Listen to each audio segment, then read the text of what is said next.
Okay, good morning. This is Richard Hsu, host of Hsu Untied. This morning, I'm very pleased to have with me as my guest Julie Park, who's a partner at Morrison and Foerster. Julie, welcome to the program. Hi, Richard. Thanks for having me. So, Julie, as you know, I'm a Caltech alum, and I love to interview Caltech alums who became lawyers. And so, let me just start by asking you, how did you end up going to Caltech and choosing Caltech in the first place?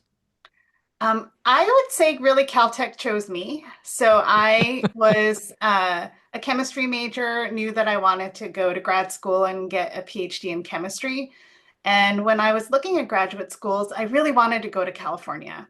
I grew up in the Midwest in Ann Arbor, Michigan, went to college at Harvard on the East Coast, and California felt like the land of sunshine and just a foreign country to me.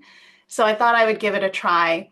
And I was originally going to go to Berkeley for graduate school. And after college, I spent a year in Cambridge on a fellowship. And while I was there, I got a call from the professor who I wanted to work with. And he said that he had gotten an offer at Caltech Wow. and did I want to go?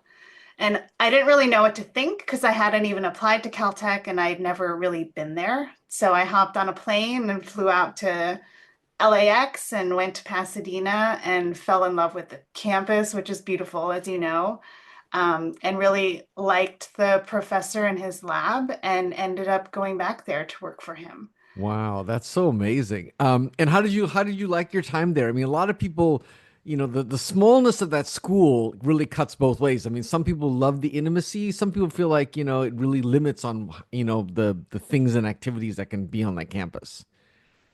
I did enjoy the intimacy of it, having gone to Harvard, which is much bigger and feels a little impersonal at times. I enjoyed the intimacy of the campus and, I got to know other people in the chemistry department really well.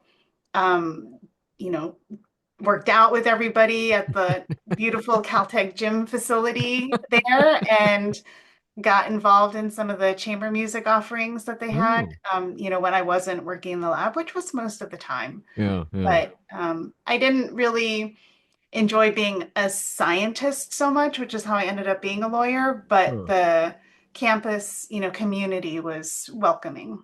Now, did you go there at least initially to do a PhD program? That was the planning at least at the time? I did. I was going to do a PhD. I ended up getting a Department of Defense fellowship while I was there Huh. and planned to, stay and maybe go into industry, maybe academia. But after a couple of years, I realized, science research wasn't really my calling Huh. and didn't kind of get me in the way that I thought it would. What was your area of research, or what were you going to do your thesis on? So I was working on organocatalysis with Dave Okay. McMillan, who Uh-huh. just won the Nobel Prize a few years ago Oh, wow. for his work in that field. Yeah, he was a young recipient of the prize, and it was a continuation of the same kinds of work that I was working on in the early days of his lab. Hmm. How did you compare the culture of Caltech versus Harvard and where you did graduate school, would you say? The culture of Caltech was very nerdy in a good way, right? Like everybody there is very focused on academics and, science and doing really well. Whereas at Harvard, it was a little more extracurricularly focused, I would Mm, say, right? right. People there are really into um, music and art and journalism and politics in a way that I didn't quite feel on campus. But again, I was in the lab a lot, so I didn't necessarily appreciate the full campus culture. So how far did you get into your PhD program when you decided to bail? Maybe bail is not the right word. I was there about 2 years, so I left with Okay. a master's degree. Okay. Yeah. Did you actually start working on your thesis, or you hadn't actually quite started that yet? No, I hadn't quite started. So I wrote Okay. a small, like, master's thesis Uh-huh. Uh-huh. before I left. I see. Was your thesis advisor, your professor, disappointed that you didn't finish? Of course he was. But we still keep in touch occasionally, and I reached Oh, out to him, of course, after he won for the the book back. award. Yeah. Yeah. Wasn't able to go to his party because of a mediation, but such as Such as the life. life of a lawyer. Well, what made you decide to switch to becoming a lawyer and presumably maybe even a patent lawyer? I don't know. I'm not sure what your law practice is, but what made you decide to even think about law school when you were knee deep in a PhD chemistry program? I was interested in doing something that was still analytical and, really thought-provoking. But the client service aspect of it and the communication aspect of being a lawyer really appealed to me. Hmm. And now that I am a lawyer, I really enjoy those parts of it. I find that a lot of the analysis and logic is very similar to being a scientist, right, in the way that we think.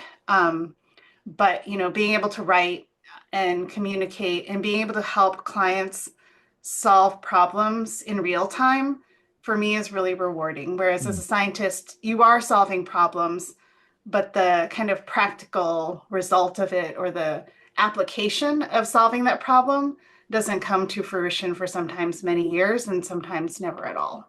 How did the idea of law school even get planted? Did you have a relative or you talked to a mentor or I was just curious how the idea even came to you?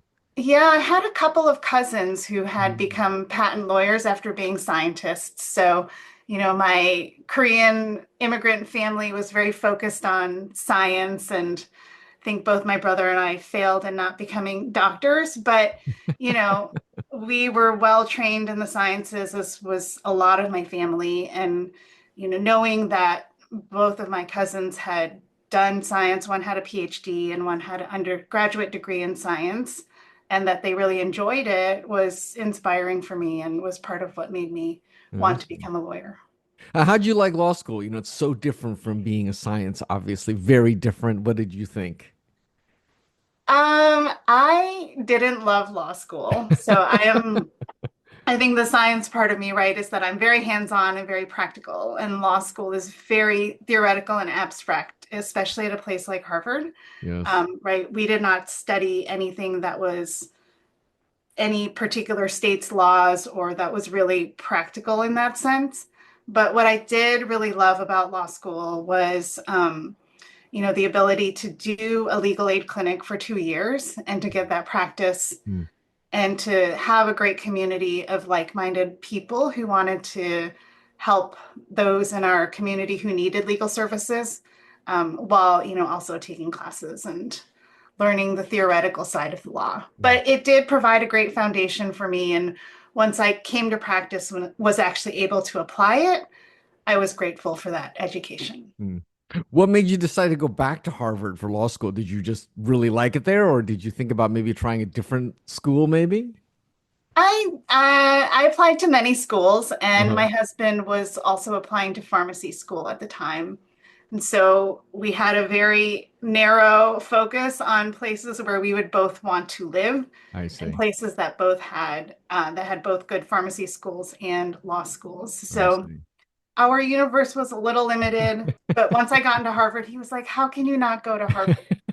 So we ended up back in Boston. And my brother was still there at the time, so we had a Well, nice makes sense. community.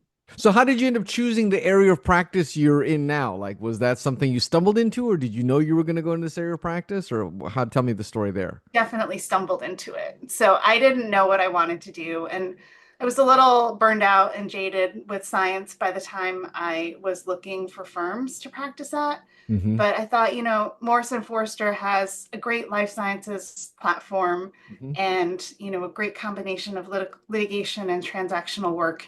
And when I came to the firm as a summer associate, I just tried everything. And it turned out I really hit it off with the products liability practice group, Yeah, which interesting. had recently come to MoFo from Gray Carey at the time, now DLA, Hmm. and really enjoyed the work that they were doing. And when I came back as a first year associate to the firm, they had a bunch of pharmaceutical products liability cases. Hmm. And it turned out that was a great fit for my science background Right. because I understood the chemistry of the drugs. I had worked in the pharmaceutical industry at Pfizer, doing research, and I could, speak with the experts, the medical experts, the science experts, and really hit the ground running in that practice. Hmm. So I really enjoyed it. I loved the problem solving aspect of it. And even outside of the kind of pharmaceutical medical device area, products liability and product safety has all sorts of science associated with it, right? We have the chemicals and toxic torts that deal a lot with science. And then, with the consumer technology, we've got lithium ion batteries that cause all sorts of, potential issues. And so when you're working with experts and talking about everything happening, with the products and the analyses of it, whether it's chemical or electrical, it helps to have a science background. Yeah, for sure. Certainly don't think it's crucial, but it's helped me a lot. Interesting. So you must be one of the very few graduate degree science people that are not doing patents or patent law or patent litigation. Did you even try patent work, or did you never even get around to it? Tried a little bit. Uh-huh. It didn't appeal to me, Oh, but it's interesting. true. Our other Caltech alum at MoFo do technology transactions and patent prosecution. So Yeah. Did you ever try patent prosecution or even patent litigation? no. Oh, amazing. That's amazing. Yeah, because I mean that's where it seems like, 90% of engineers go into patent work. Tech, Yeah. interesting, huh? So do you now if you given how much so it sounds like the law career worked out very well. If you could go back, would you have skipped the graduate degree and just gone straight to law school? I don't think so. I mean, I did enjoy having that science background and the science training. Uh-huh. And I mean, most importantly, I met my husband while I was working at Pfizer. Well, that So, always helps. Any chance of going back for the PhD at some point? and I have had enough school in my life.